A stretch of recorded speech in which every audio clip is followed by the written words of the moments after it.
Hello जी, hello, कैसे हो आप सब? आई होप आप सब बहुत बढ़िया होगे। तो हम लोग आ चुके हैं मॉड्यूल 10 में, और मॉड्यूल 10 में हमारा पहला टॉपिक है ग्लोबल एक्सीलेटर। ठीक है, तो बात करेंगे क्या होता है ग्लोबल एक्सीलेटर और इसका देखेंगे डेमो। तो चलते हैं और शुरू करते हैं अपने आज का टॉपिक ग्लोबल एक्सीलरेटर।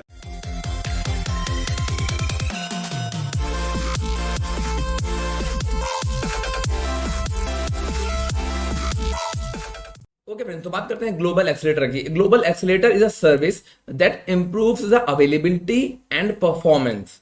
मतलब जो कि हमारी अवेलेबिलिटी बढ़ाता है हमारे एप्लीकेशन की, और परफॉर्मेंस बढ़ाता है किसके लिए, लोकल हो या ग्लोबल यूजर हो। ठीक है, सो ये एक सिंबल है। मतलब सिंबल क्या मतलब, ये उसका एक ड्राइंग टाइप समझ लो आप। ग्लोबल एक्सीलेटर का ये ड्राइंग है। ठीक है, जब मैंने यहाँ बनाया होगा तो आप समझ जाओगे कि ग्लोबल एक्सीलेटर मैंने बनाया। ठीक है, ये आपको प्रोवाइड करता है स्टैटिक आईपी एड्रेस। ठीक है, जिसकी वजह से क्या होगा, एक आपका मतलब एक फिक्स एंट्री पॉइंट होगा। मतलब जब हम इंस्टेंस को रन करते हैं तो आप देखोगे हर बार क्या होता है, डिफरेंट पब्लिक आईपी में मिल जाता है। ठीक है, जिसकी वजह से मतलब डिफरेंट एंट्री पॉइंट है, हर बार हम न्यू पब्लिक आईपी से जाएंगे। ठीक है, यहाँ पे क्या होगा, यहाँ आपको मिलेगी स्टैटिक आईपी एड्रेस, मतलब कि एक फिक्स एंट्री पॉइंट है। अब ये काम कैसे करता है और ये हमारे एप्लीकेशन तक कैसे जाएगा। जो एंड पॉइंट्स होते हैं ना, वो कहीं भी हो सकते हैं, EC2 पे हो सकते हैं, बीन स्टॉक पे हो सकते हैं, या फिर लोड बैलेंसर हो सकता है। मतलब ये मिलता कैसे है, हमें एक लिंक मिलता है, उसको हम as a end point use करते हैं। ठीक, हाउ डज इट वर्क्स। आप यूजर हो, ठीक है, आप गए आपने जब हिट किया अपने एप्लीकेशन पे, तो आप आ गए एज लोकेशंस पे। मतलब जहां पे आपको ग्लोबली आपका क्लोजेस्ट नेटवर्क होगा ना, वहां से आपको ये एज लोकेशन पे मतलब आपको लेके जाएगा। एंड वहां से आप आ जाओगे ग्लोबल एक्सीलेटर के ऊपर, जिससे क्या होगा, आपकी स्पीड अप हो जाएगा और आप पहुंच जाओगे एंड पॉइंट ग्रुप्स पे, एंड वहां से आपको ले जाएगा ये एंड पॉइंट पे। तो अब ये क्या सिस्टम है, मतलब समझ में आया है थोड़ा थोड़ा, बट थोड़ा थोड़ा नहीं भी आया, कोई दिक्कत नहीं है, हम आगे समझ लेंगे इसको। देखो पहले क्या होता था बेसिकली, जब हम विदाउट ग्लोबल एक्सलेटर थे, तो हम जब कोई चीज को हिट करते थे, आप यहाँ से यूजर हो, आपने हिट किया, आपको जाना है अपने रीजन तक, तो आपको एक तरीके से लाइक हॉट पोटैटो गेम ऐसा होता था ना, कि गरम गरम पोटैटो है, आपके हाथ में दिया आपने, उसने किसी और के हाथ में फेंका क्योंकि गर्म है, रख नहीं पा रहा है। तो वैसे कोई कहीं फेंकता है, कोई कहीं फेंकता, क्लाउड पे ये घूम घूम के जाता था, तो पहुंचता था अपने रीजन पे, यानी कि जहां इसको जाना है। और जब ग्लोबल एक्सलेटर आ जाता है, तो क्या होता है, ये आप हिट करते हो सीधे लोकल ISP यानी इंटरनेट सर्विस प्रोवाइडर से, सीधा आता है ग्लोबल एक्सलेटर के पास, और ये सीधा आपको करता है AWS रीजन में, विदाउट एनी इधर जाना है उधर जाना है, तो कोई मतलब नहीं है, सीधा समझ लो ये फ्लाइट का रास्ता है, ये ट्रेन का रास्ता है, ट्रेन या बाय रोड समझ लो कि आप यहाँ यहाँ वहां होके जाते हो। फ्लाइट, आप फ्लाइट में बैठते हो यानी ग्लोबल एक्सलेटर में बैठते हो, एंड सीधा अपने डेस्टिनेशन पे। ठीक है, सो ये हो गया एक तरीका। और इससे कुछ बेनिफिट्स मैंने लिख दिए हैं। इंस्टेंट रीजनल फेल ओवर, ठीक है, हाई अवेलेबिलिटी है, no variability around clients that cache IP addresses, improved performance and easy manageability, fine grains control। तो कुछ इसके सिंपल सिंपल से इसके बेनिफिट्स हैं, तो आप वो पढ़ लेना। ठीक है, और यहाँ पे एक और चीज आती है जो कि है BYOIP, यानी bring your own IP address. मतलब आप लोग एंट्री पॉइंट के लिए स्टैटिक आईपी भी यूज कर सकते हो। हाँ, अगर आप ऑन प्रीमाइसिस हो या कहीं पे भी हो, तो आप लोग ब्रिंग योर ओन IP, अपना IP एड्रेस भी ला करके यहाँ पे यूज कर सकते हो ग्लोबल एक्सीलेटर के अंदर। ठीक है, इसके दो यूज केसेस भी लिखे हैं मैंने, स्केल अप और इंक्रीज्ड एप्लीकेशन यूटिलाइजेशन और प्रोटेक्ट्स द एप्लीकेशन। दोनों आप पढ़ लेना। मैं फोकस्ड मेरा यहाँ पे थ्योरी सेक्शन पे नहीं है, वैसे भी इस सीरीज में मेरा फोकस्ड है डेमो सेक्शन पे, तो हम डेमो को मेन फोकस करेंगे। ठीक है, और इसके कुछ कंपोनेंट्स मैंने लिख दिए हैं। वैसे स्टैटिक आईपी आपको मालूम है, फेस आईपी है। एक्सीलेटर क्या करता है, ये आपको डायरेक्ट करेगा towards the healthy and points. जो हेल्दी एंड पॉइंट्स होंगे, यानी जो हेल्दी एंड पॉइंट होंगे वहां पे सीधा आपको ले जाएगा, जो अनहेल्दी होगा वहां नहीं ले जाएगा, सीधा दूसरे पे ले जाएगा। ठीक है, सो एक्सीलेटर का काम ये होता है। नेटवर्क जोन होता है आपका एक आइसोलेटेड नेटवर्क, एक नेटवर्क के अंदर आपका फिजिकल स्ट्रक्चर है, जहाँ पे फिजिकल इंफ्रास्ट्रक्चर है, वहां से आपको ये अवेलेबिलिटी कराएगा। ठीक है, लिसनर्स की बात करेंगे तो ये होते हैं पोर्ट्स, यानी कि जैसे हम जो पोर्ट हम यूज करते हैं यूजुअली वो होते हैं 80 और 443, यानी HTTP और HTTPS। ठीक है, एंट्री पॉइंट ग्रुप्स क्या होते हैं, is associated with the region, there will be one और more end point groups in a region. एक रीजन में अलग अलग एंड पॉइंट ग्रुप्स हो सकते हैं, और उन एंड पॉइंट ग्रुप के जाकर के एक एंड पॉइंट हमें मिल जाएगा। ठीक है, ध्यान देख सकते हो आप, जैसे कि एंड पॉइंट की बात करो तो अलग अलग टाइप के लिखे हुए हैं, जैसे कि network load balancer, application load balancer, EC2 instance या इलास्टिक आईपी। इस टाइप के जो एंड पॉइंट्स हैं वो आपको इजीली यहाँ से एक्सेस हो जाएंगे।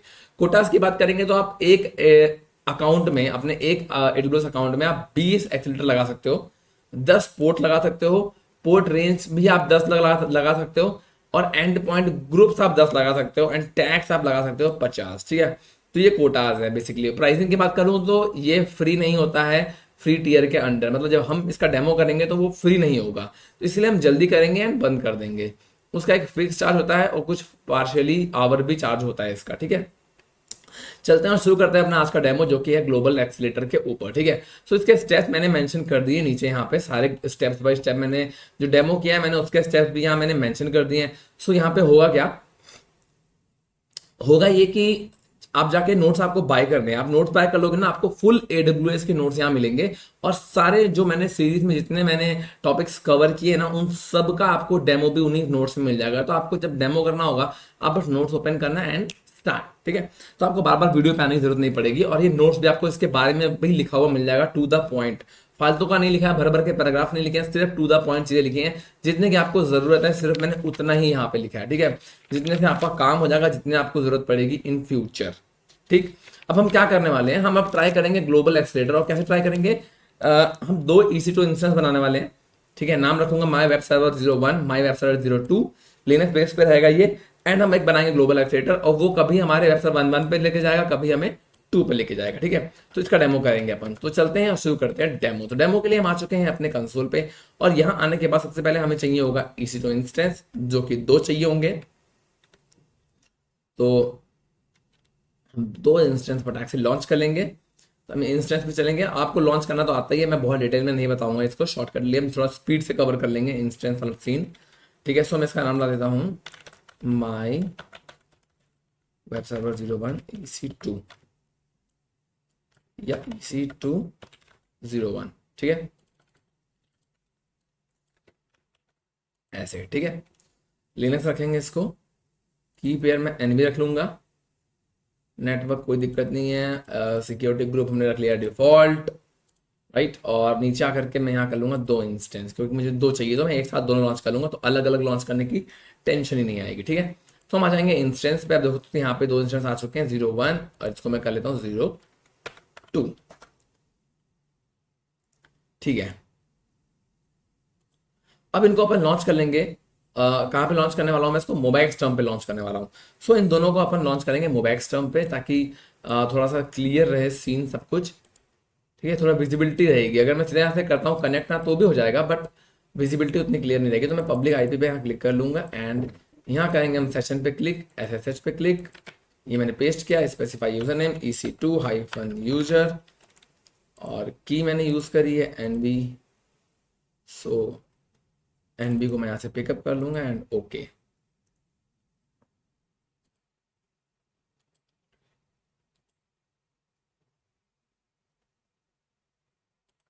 इसका नाम डाल दूंगा मैं वेब सर्वर 01, ठीक है।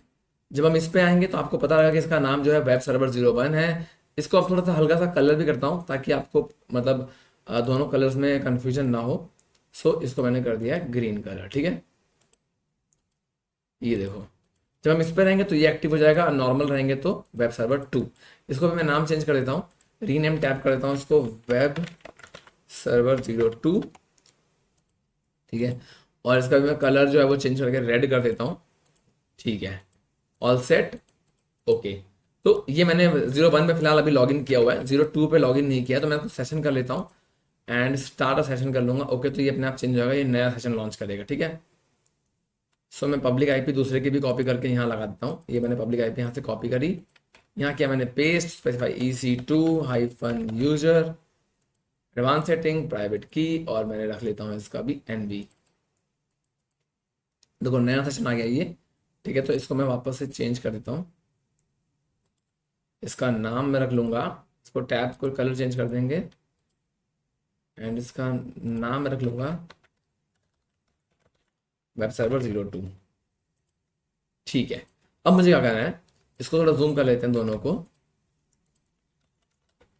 क्लियर मैंने कर दिया, sudo yum install httpd-y से किया मैंने एंटर, एंड इसमें भी सेम कमांड चला देता हूं मैं, sudo yum install httpd-y, और इसमें दोनों में हम HTTP पैकेज इंस्टॉल कर रहे हैं, ठीक है। सो यहाँ पे हो गया package install,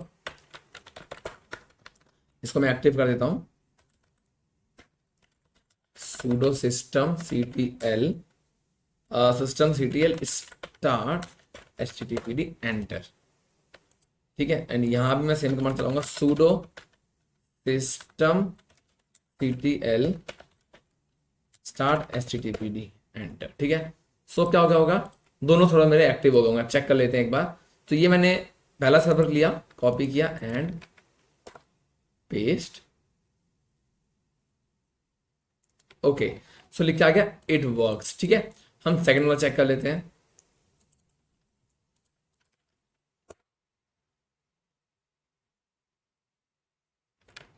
okay, so it also works. ठीक है, दोनों का आईपी अलग है, देखो 277 यहाँ 176। अब मुझे क्या करना है, मुझे इनको ना चेंज कर देना है। चेंज मतलब एलएस करूंगा, नहीं आया, cd var www html, और चेक कर लेंगे क्या इसके अंदर कोई इंडेक्स नाम की फाइल है, नहीं है। तो मैं बना लूंगा एक sudo nano index dot html, और इसके अंदर लिख दूंगा दिस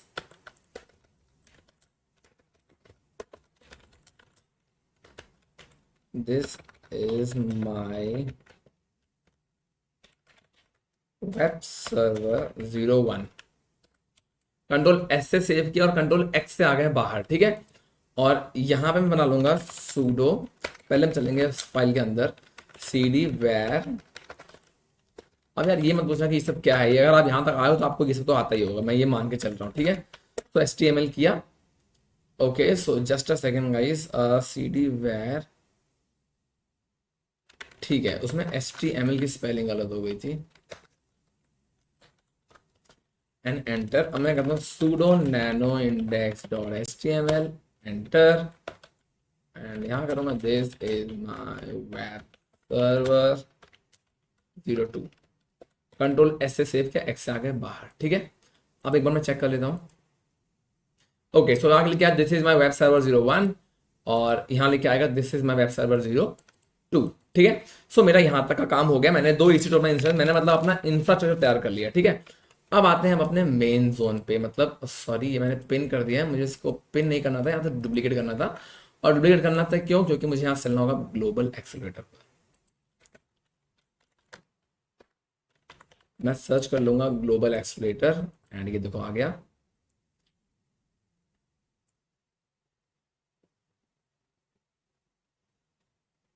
यहाँ से मुझे करना होगा अपना एक्सेलरेटर क्रिएट। मैं करूँगा सिंपली क्रिएट एक्सेलरेटर पे क्लिक, और यहाँ से नाम देना होगा, मैं कर दूंगा माई डेमो ग्लोबल एक्सीलरेटर। ठीक है, जो भी है, स्टैंडर्ड टाइप रखेंगे या कस्टम, ये हमें तब करना होता है जब हमें अपने आईडीज यूज करने होंगे, बट मैं नॉर्मल रखूंगा स्टैंडर्ड पे, और IPv4 एड्रेस आएगा मेरा यहाँ पे। ठीक है, सो हम चलते हैं नेक्स्ट पे, अपने आ जाएंगे लिसनर्स पर।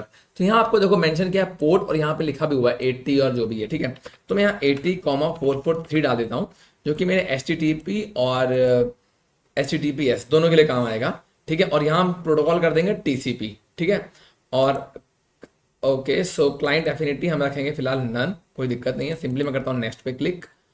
तो रीजन की बात करेंगे तो चेक कर लेता हूँ, मेरे जो दोनों सर्वर्स हैं वो बने US East 1 में, तो मैं यहाँ करने वाला हूँ US East 1। ट्रैफिक आप मिनिमम 100 से 0 से 100 कर सकते हो, तो मैं फिलहाल 100 लेके चल रहा हूँ यहाँ पे। ठीक है, एंड मैं करता हूँ नेक्स्ट। ओके, सो बात करते हैं एंड पॉइंट्स की। तो मैं अगर एंड पॉइंट को ऐड करूंगा, क्योंकि मैंने 2 एंड पॉइंट बना रखे हैं, एक है मेरा EC2 इंस्टेंस, और जो कि है मेरा वेब सर्वर 01 वाला, एंड ऐड करूंगा and point EC2 web server 02 वाला। ठीक है, एंड कर दूंगा क्रिएट एक्सेलरेटर पे क्लिक। ओके, सो हमारा एक्सेलरेटर जो है वो बस बन जाएगा तुरंत ही। ओके, सो मेरा बन गया, आपने देखा। मैं क्लिक करूंगा एक्सेलरेटर के अंदर, और आपको देखोगे यहाँ पे लिख करके आ रहा है इन प्रोविजनिंग। ठीक है, जैसे ये इन प्रोविजनिंग हट जाएगा, ये DNS जो मिला है ना, डोमेन नेम सर्वर, यही है मेरा एंड पॉइंट। जब मैं इसको यहाँ से हिट करूंगा लाइक दिस, ओके, सो अभी ये प्रोविजनिंग स्टेट पे है, देखो, है ना, इसलिए थोड़ा सा टाइम लग रहा है इसको, बट मैं कोई प्रॉब्लम नहीं है, हम इसे थोड़ा सा वेट हम कर सकते हैं, जस्ट बिकॉज हमें पता है वेट करना पड़ता है। ओके फ्रेंड्स, हमारा ये डिप्लॉयड हो चुका है, देखो प्रोविजनिंग स्टेट आ चुका है, डिप्लॉयड। ठीक है, अब मैं यहाँ से इसका DNS जो है वो यहाँ से कॉपी करूंगा, एंड मैं यहाँ कर दूंगा सिंपली इसको पेस्ट एंड करूंगा एंटर। आप देखोगे ये वेब सर्वर 02 पे ले आया। ठीक है, सो ओ सॉरी, अब मैं 2 पे ले आया। अब मैं इसको रिफ्रेश करूंगा, तो ये डिपेंड करता है कि कब 2 पे जाएगा, और ये देन 1 पे भी जाएगा। ठीक है, इट विल टेक टाइम, क्योंकि थोड़ा ट्रैफिक के ऊपर होता है, बट ट्रैफिक इतना, क्योंकि अब मैं अकेले यहाँ से कितना ट्रैफिक दे दूंगा। ओके सो अगेन ये 2 पे, ओके सो आ गया देखो 1 पे, ठीक है। सो ये ऐसे ही कभी 1 पे जाएगा, अब देखो ये 1 पे शिफ्ट हो गया है, तो कुछ देर ये 1 पे रहेगा, ठीक है। तो ये कुछ इस तरीके से काम करेगा, आपको मतलब आपका सर्वर जो है वो डाउन नहीं होने देगा। जो हेल्दी होगा उसके पास ये फटाक से लेके चला जाएगा। तो आई गेस आपको ये समझ में आ गया होगा, ठीक है। और आपसे बोलूंगा कि ये डेमो करने के बाद, क्योंकि ये पेड सर्विस है, इसलिए आप इसको याद से डिलीट जरूर कर दें। और डिलीट आपको एक्सलेटर करने के लिए यहाँ पे लिखना होगा डिलीट एक्सलेटर, एंड यहाँ पे आपको टाइप करना होगा डिलीट। ओके सो ये डिसेबल कर रहा है पहले, तो जैसे ही वो डिसेबल हो जाएगा वैसे ही ये यहाँ से डिलीट होगा, ठीक है। टर्मिनेट कर दूंगा अपने दोनों इंस्टेंसेस को मैं यहाँ से फिलहाल इस वीडियो के लिए, क्योंकि इसका हमें डेमो मैंने दिखा दिया है आपको। एंड इसे हम यहाँ से कर देंगे बंद। देखिए ये भी सब चले गए होंगे, जैसे वो टर्मिनेट हो गया इंस्टेंस। ओके सो चले गए, ठीक है। सो अभी मैं यहाँ पे इसको डिसेबल होने दे रहा हूँ। जैसे ये डिसेबल हो जाएगा वैसे ही हम इसे कर देंगे यहाँ से डिलीट, ठीक है। सो ये हो चुका है डिसेबल, एंड मैं यहाँ से कर दूंगा इसको डिलीट, और यहाँ कर देंगे डिलीट पे क्लिक, एंड सी दिस, ये अब मेरा हो जाएगा डिलीटिंग स्टेज पे, ठीक है। तो कोई डिप्लॉयड दिखा है ना, इस डिलीटेड एंड एक्सेलेटर, ये डिलीट हो रहा है, ठीक है। सो आई गेस ये आपको समझ में आ गया होगा कैसे हमने किया, ग्लोबल एक्सेलेटर बनाया हमने, कैसे उनको हमने स्विच किया आपस में EC2 के अंदर, ठीक है। तो चलिए अब मिलेंगे अपन नेक्स्ट वीडियो, तक के लिए बाय बाय, अपना ध्यान रखना। और हाँ, ये नोट्स आप जाके बाय कर सकते हो, आप मेरी मतलब भरोसा मानो मेरा, कि मेरी बात का भरोसा मानो कि आपको ये नोट्स जो है वो वर्थ इट रहेंगे प्रॉपरली, और आपको फुल PDF मिलेंगे, मतलब पूरा AWS का नोट्स मिल जाएगा एक ही साथ, ठीक है, विद डेमोस के स्टेप्स, वो भी आपको मिल जाएंगे। 300-400 पन्ने होंगे अप्रॉक्स, 300 क्या 200-300 के आसपास कुछ ऐसे ही पन्ने हैं। आप जाके उसको डाउनलोड कर लो, मतलब बाय कर लो, एंड ट्रस्ट में आपकी हेल्प हो जाएगी और मेरी भी थोड़ी हेल्प हो जाएगी। बाकी आपको वीडियो अच्छा लगा है तो आप चैनल पर नए हो तो सब्सक्राइब कर लो, पुराना होता लाइक कर लो, और एक प्यारा सा कमेंट कर सकते हो, मुझे दिल से बहुत अच्छा लगता है। हम मिलेंगे नेक्स्ट वीडियो में, तब तक के लिए बाय बाय, अपना ध्यान रखना, अपनी फैमिली का ध्यान रखना, सी यू नेक्स्ट टाइम।